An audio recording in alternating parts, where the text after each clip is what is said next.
السلام علیکم ورحمۃ اللہ وبرکاتہ۔ الحمد للہ رب العالمین والعاقبۃ للمتقین، الصلاۃ والسلام علی اشرف الانبیاء والمرسلین،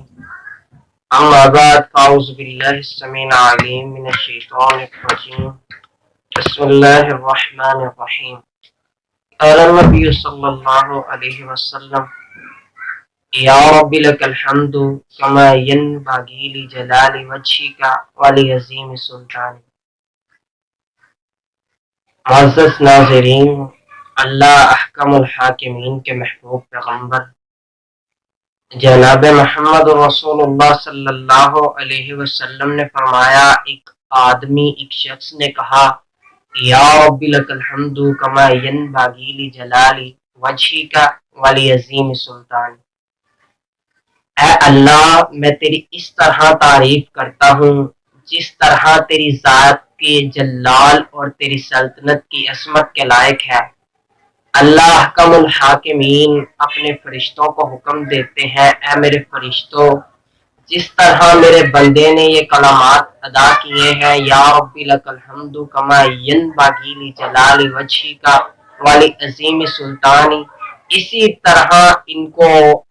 اس کے نامہ اعمال میں لکھ دو، یہاں تک کہ جب یہ کل قیامت والے دن ہم سے ملاقات کے لیے آئے گا، اس کا اجر اس وقت میں اس کو عطا کروں گا۔ زبان پہ کتنے ہلکے ہیں، 1 منٹ نہیں لگتا، یا رب لک الحمد کما ینبغی لجلال وجہک ولعظیم سلطانک،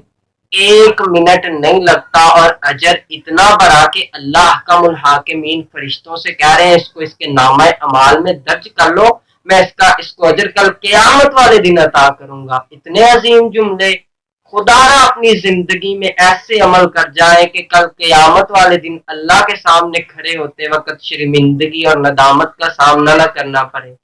بلکہ جب اللہ کے آگے کھڑے ہو ہمارے پاس ایسے چھوٹے چھوٹے عمل ہوں جن کا اجر اللہ نے اپنی کل قیامت والے دن دینے کا اعلان کیا ہے، تاکہ وہ عمل ہماری نجات کا ذریعہ بن سکے۔ میں اللہ سے دعا کرتا ہوں اللہ مجھے اور آپ کو ایسے چھوٹے چھوٹے عمل کر کے وہ جنت کمانے کی توفیق عطا فرمائے، وما توفیقی الا باللہ۔